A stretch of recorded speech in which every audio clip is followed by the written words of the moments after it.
Shrikant Mantri. He is the scientist at National Agri-Food Biotechnology Institute, Chandigarh. He had done his B Pharmacy from Savitri Bai Phule Pune University and MTech in Bioinformatics from the Indian Institute of Information Technology. He was the research assistant in Indian Institute of Information Technology till 2007. Then he is the scientist fellow he was the scientist fellow in the National Botanical Research Institute from 2007 to 2010. He had done doctoral research in metagenome mining to discover novel natural products from University of Tübingen, Germany. His area of specialization in genome analysis, transcriptome analysis, SNP data mining, nucleosome positioning, miRNA expression analysis. He is working currently on the project titled Development of Advanced Algorithm Databases, Tools and Pipeline for Data Mining and Comparative Analysis of Food, Crop, Genome, Transcriptome and Small RNA based regulation. With this, I invite Dr. Mantri to deliver his talk. Yeah. Thank you so much, Dr. Garg, and greetings everyone. Thanks for joining for my talk. The work I'm presenting today was done in University of Tübingen from year 2018 to 2021. So the major focus of this work was to develop novel algorithms, tools and databases that will accelerate the novel natural product discovery.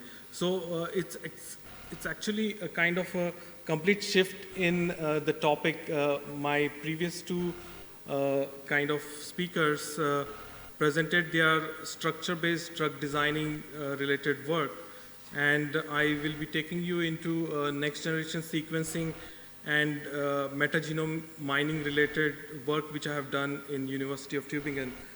So I'm actually taking some clues here. So you might see that this is the first natural product.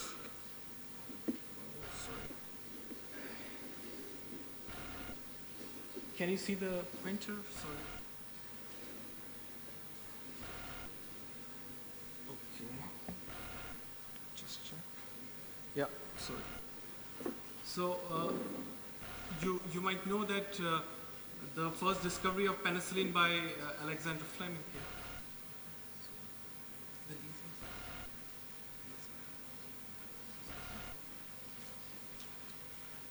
So, this is a kind of a quiz. Can you please guess who is this lady here in the second image? So, yeah, any guesses? Sorry?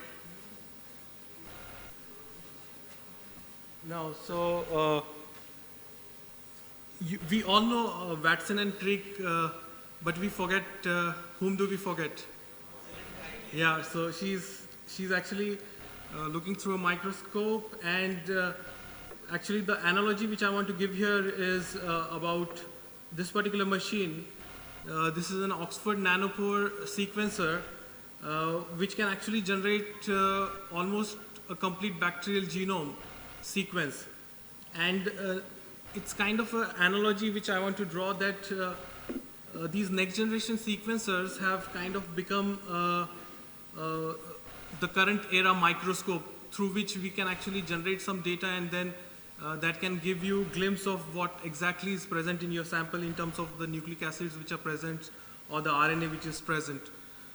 So my work in University of Tübingen was related to metagenome mining to explore novel regions of natural product chemical space. So like penicillin is a kind of a natural product produced by penicillium, and so yeah, my talk is kind of divided into 6 stories, and so let's actually dive into the first story. So the specific, sorry, no, I think I hope I am audible, right? Yeah, so in terms of natural products, we know that we are getting a lot of antimicrobial resistance, and to combat that antimicrobial resistance, it is important to actually keep on discovering novel antibiotics through survey of different microorganisms which can produce these novel antibiotics, or using the medicinal chemistry approach, we should design those molecules. So the challenge is to combat antimicrobial resistance, and that's why we need to accelerate the natural product discovery. So we are already running out of the existing arsenal of antibiotics, and novel approaches are needed. So if we keep on just designing molecules and those molecules don't work, then we should actually do some innovation and discover new molecules. So, and we know that almost all the low-hanging fruits have been actually picked up, and the industry groups like Merck, they have actually closed down their R&D groups which are actually into this antimicrobial resistance or antibiotic discovery, because when they go for searching new molecules, they have a problem of rediscovering the same molecules again, because there is a problem that not all microorganisms you can culture in lab, and the ones which can be easily cultured have been already explored, and so you are bound to get the same molecules again and again. So that's why a novel method is required, and so this novel method should be actually a quick method. And so metagenomics actually can fill this gap, and the factors which make the metagenomic mining kind of challenging is that the huge amount of microbial diversity present in the diverse ecosystem. So there is a kind of an guesstimate that around 1 trillion bacterial species are currently housed on our planet Earth, and out of that we have only explored a few million, not even a billion microbes we have actually explored. So how to actually capture this huge diversity and see what we can capture? And then if we were to sequence everything, then of course it would require a huge amount of budget, and of course for R&D the budgets are limited. And also although we can actually spend some money to get the sequences, but then there are no tools actually which can do accelerated analysis of such kind of data set to discover and uncover the biosynthetic potential. So the objectives which we took for this particular project was to develop a pipeline and then do a comparative metagenomic exploration of soil horizons of multiple sites to identify domain and BGC diversity patterns and correlations. And different explorations we wanted to do using these pipelines are like, can we explore human gut, lake sediments and other strain collections to identify patterns and generate new hypotheses. So let me give you a kind of a brief introduction to novel natural products and biosynthetic gene clusters. So you are all aware of these popular molecules. Erythromycin is a kind of a polyketide type of natural product, and cyclosporine, non-ribosomal peptide, is the class. Then microcin, gentamicin, these are popular examples of natural products or the secondary metabolites. And depicted here are the domains which are involved in biosynthesis of these particular natural products. So ketosynthase domain, adenyl transferase domain, condensation domain. So different kind of domains are involved in biosynthesis, and how these genes are actually clustered in the microorganisms. And so you can see here a particular case of erythromycin where different genes have been actually clustered. And so this is a kind of a hypothetical example of a compound called, say, phacomycin, where the biosynthesis happens in stepwise manner, and the molecule runs through specific domains, like in case of condensation domains and cyclization domain or thioesterase domain. And following all this reaction, eventually you get the natural product which actually shows some antimicrobial activity. So this is kind of an brief introduction to the biosynthesis of natural products. So what we did was we developed a pipeline to analyze the metagenomes, and specifically we are calling this pipeline as an easy pipeline to do metagenome mining. And so the first pipeline is helping us to do the microbial community profiling, and at the heart of this pipeline is KIND2, and we are actually using 16S amplicon datasets to explore the microbial community which we want to actually see the diversity of. And in terms of output, we are actually generating different OTU sequences, abundance and diversity. And the use case which this pipeline can be used for is compare microbial abundance. And the second pipeline is like using the shotgun metagenome data, and again at the heart of this pipeline is KIND2, BigMex and DOM to BGC. And here you can do the profiling of biosynthetic domains like I showed you, ketosynthase domain or adenylation domain. So amplicons which have been designed to capture those regions can be actually analyzed using this. And then for shotgun metagenomic datasets, we have at the heart of the pipeline the famous tools called as Diamond, Megan and BigMex. And the last pipeline is actually to profile the biosynthetic potential. So when we have detected all the biosynthetic gene clusters after the assembly of the metagenome, we would like to do the clustering and do some sort of pattern mining. So we are using for clustering BigCA. And so using all these pipelines, we have done the exploration of different datasets, which I am going to talk about now. So the first dataset which I would like to talk about is the forest soil metagenome. So in this publication, which has come in M Systems, we have actually talked about which sequencing method is better at capturing the microbial diversity and the biosynthetic potential. So is Illumina sequencing or Oxford nanopore sequencing better for capturing the microbial diversity? And then what part of the soil should be sampled? And can the patterns and correlations from such big data exploration guide the future natural product discovery surveys? So let me give you the brief about this sampling which we've done. So near to Tübingen, there is a Schönbuch forest, and in the Schönbuch forest, we identified 3 locations where the geoecology group from University of Tübingen does the sampling regularly. And so we chose to sample soils from the organic layer, A layer and B layer. So this is according to the depth. And we did the sample twice in 2016 and 2019. And we used both amplicon sequencing and shotgun metagenome sequencing using both Illumina and Nanocore for doing this exploration. And these are some sampling day pictures.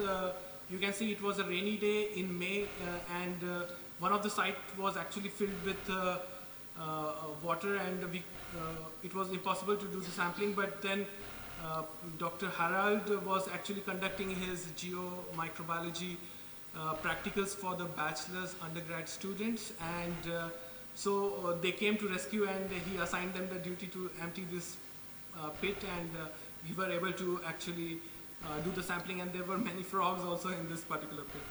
So we have followed this workflow to do the amplicon analysis as well as shotgun metagenomic analysis. So mainly for shotgun metagenomic analysis, it goes through the assembly of shotgun datasets, as well as if you have data from both Illumina and Nanopore, you can go for hybrid assemblies. And then eventually what we would be interested is in doing the taxonomic profiling of these samples and know what organisms are present in the sample, and also look at, after doing the assembly and annotation of biosynthetic gene clusters, we would like to do some diversity analysis of clusters.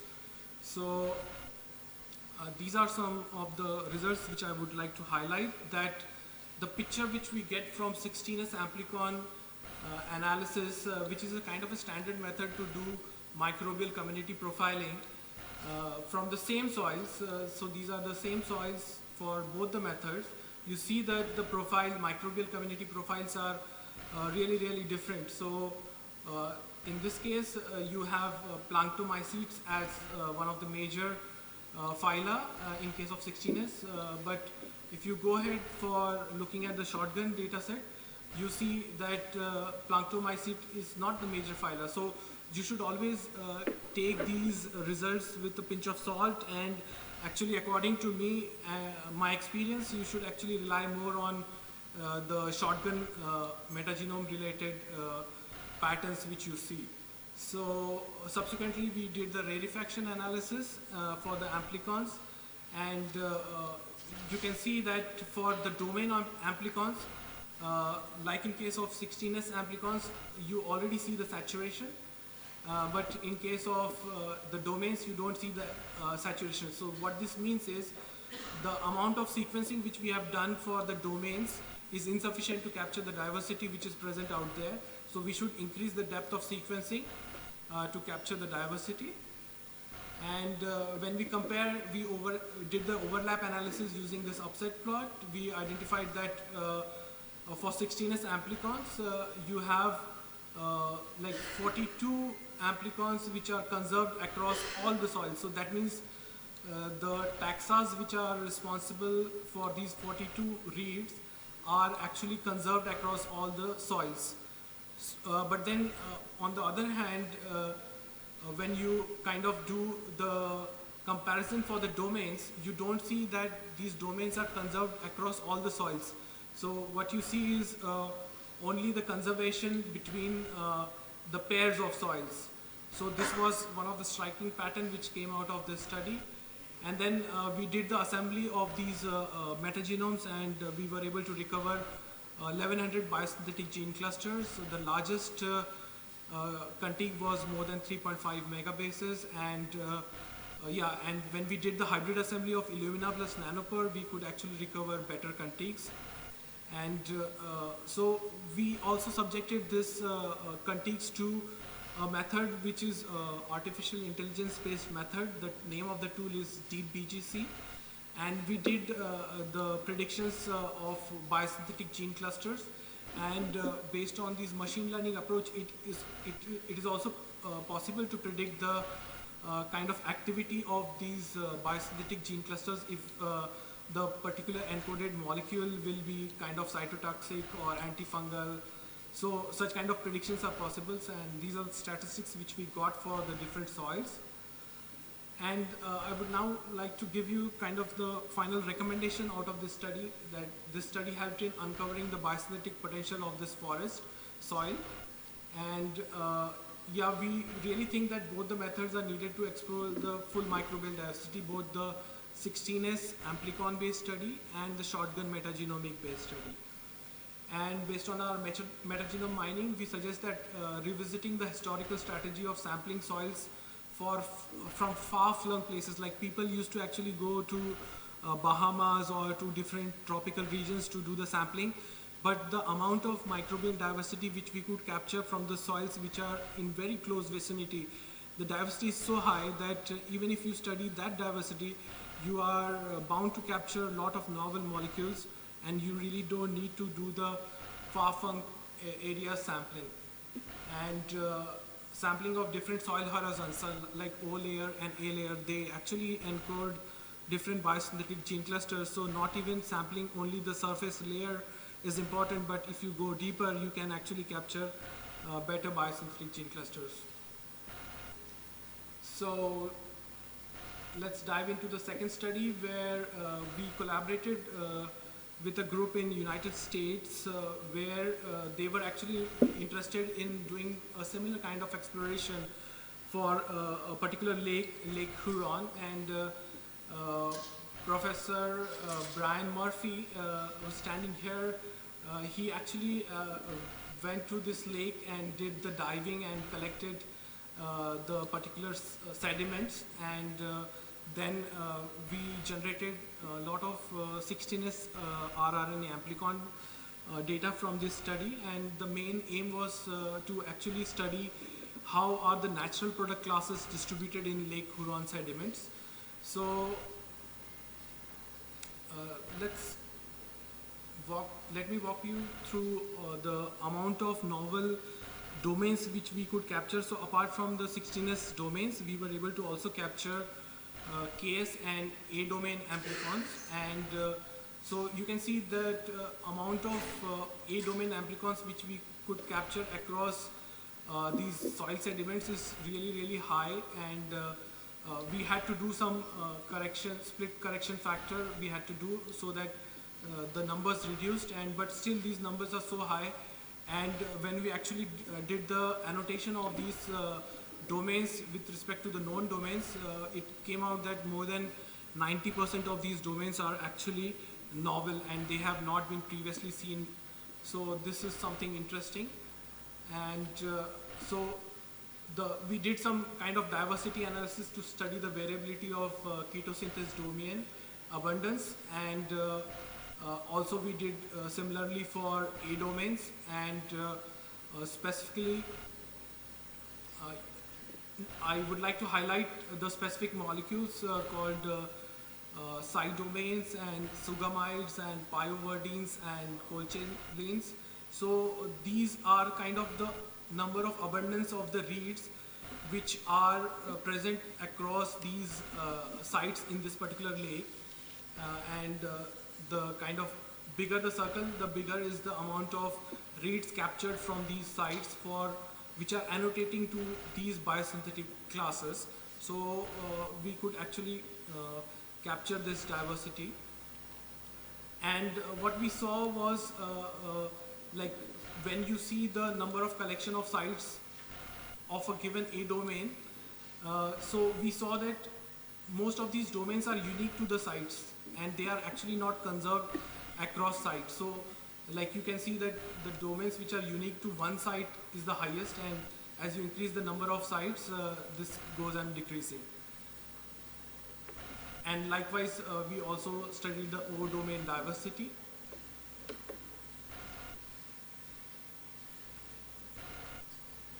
So the next ecosystem which we profiled was kind of human gut microbiome. So in Tübingen, there is a university clinic in which they had actually done the experiments of profiling the metagenomes, human gut metagenomes after the treatment of 2 antibiotics. So let me give you the details of the data set. So this particular clinical study of amplicon and selection of antimicrobial resistance in the intestine was actually done at that university. So 2 clinical cohorts from Tübingen and Cologne were actually sampled, and shotgun metagenomic data of 41 patients was sequenced, and sampling was done before and during and after the treatment of these 2 antibiotics, ciprofloxacin and cotrimazole. And the question which we wanted to answer was how the use of antibiotic affect the secondary metabolome of the human gut commensal bacteria, and we wanted to uncover the potential of bacterial secondary metabolites. And the method we used was to do the assembly of these metagenomes and do the annotation of biosynthetic gene clusters. And then we wanted to see the pattern, so we did the big scale clustering, and some plots I am going to show you. So we recovered a huge amount of clusters from these gut microbiomes, and if you focus on this particular table, that out of all these thousands of biosynthetic clusters which we were able to recover, only around 25 clusters were annotated to the known biosynthetic molecule which is out there. So we were able to discover a huge amount of novel biosynthetic gene clusters from these samples. And if you focus on these patterns, that for ciprofloxacin, when we profiled the biosynthetic gene clusters across different stages, we saw a decreasing trend of biosynthetic gene clusters, while in case of cotrimazole, the trend was constant, so there was not much change. And specifically, I would like to highlight a pattern of SACTI peptides. So in case of ciprofloxacin, you can see that the abundance of SACTI peptide across different developmental stages, actually it goes on decreasing, but a similar pattern is not observed in cotrimazole. So these patterns are currently being validated, and then hopefully we'll actually have some biological significance associated to these patterns. And then subsequently, let me walk you through one of the interesting kind of stories at University of Tübingen. There is a kind of very good collection of actinomycetes. So more than 2,000 actinomycetes have been collected by sampling throughout the world. So it is important. We know that actinomycetes are biosynthetically gifted. So when like it is really kind of your luck that if you can identify one biosynthetic gene cluster from one bacteria, but then actinomycetes are so well biosynthetically gifted that more than 13 biosynthetic gene clusters are encoded in one single genome of actinomycetes. So it is important to study these microbes. So we use this particular technique of transposase enzyme-linked long-read sequencing. Like I mentioned that Tübingen has this unique 2000 actinomycetes strain collection, and what we did was we pooled 100 actinomycetes each in one particular pool, and then did a simultaneous DNA extraction, and then we used for sequencing, before sequencing we used this TELSeq library to generate the library for sequencing, and then we did the sequencing. And subsequently, like we got really good data for the 10 pools. Like we pooled 1,000. So this was a pilot experiment for doing the sequencing for the 10 pools. And for each pool, we got more than 100 million reads of these TELSeq. And like if you do direct sequencing of Illumina without using TELSeq, the amount of data which you will get and which you can assemble will always be not that better than as compared to TELSeq. So that's why, since the assemblies are better, we use this technology. And so like I would like to highlight here that for a particular sample, we even were able to recover more than 4 megabases of contigs. So the more is the length of the contig, the better are the chances of detecting the biosynthetic gene cluster. So we were lucky to get so long length contigs from this data. And when we did the annotation of the contigs, we were seeing huge amount of biosynthetic gene clusters being detected as compared to if you only use the Illumina data. And the quality of annotation of the domains was also very clean and better as compared to the Illumina data. So I would like to actually kind of give you an overall summary of the whole exploration which I showed you, that we were able to develop this data mining pipeline to explore the novel regions of natural product. And using this approach, like it will be possible to map the natural product chemical space if you can generate metagenomic data sets from different soils. Then of course, but then there is always the limitation of funds. So then this metagenomic big data exploration in diverse ecosystem revealed the biosynthetic potential. So when we were able to capture thousands of biosynthetic gene clusters, some of them might be actually encoding novel antibiotics. So we need to actually do the validation of these molecules in the wet lab. So subsequently, what is being done in Ziemert lab in Tübingen is we are trying to heterologously express some of these clusters in suitable host, and if we are able to successfully express them, then we can actually reach to the molecules which these clusters encode. And if we reach to the molecule, then of course we will be able to comment on what activity these molecules show. And we will be really lucky if some of these molecules turn out to be antibiotics. So, and yeah, of course, we would recommend that there is need for wider and extensive sampling to capture better diversity. And biosynthetic diversity and potential-driven new hypotheses can be further tested using these techniques. And actually, I would now leave you with kind of some outstanding questions which I was able to think, as well as which community as a whole is actually trying to solve. So can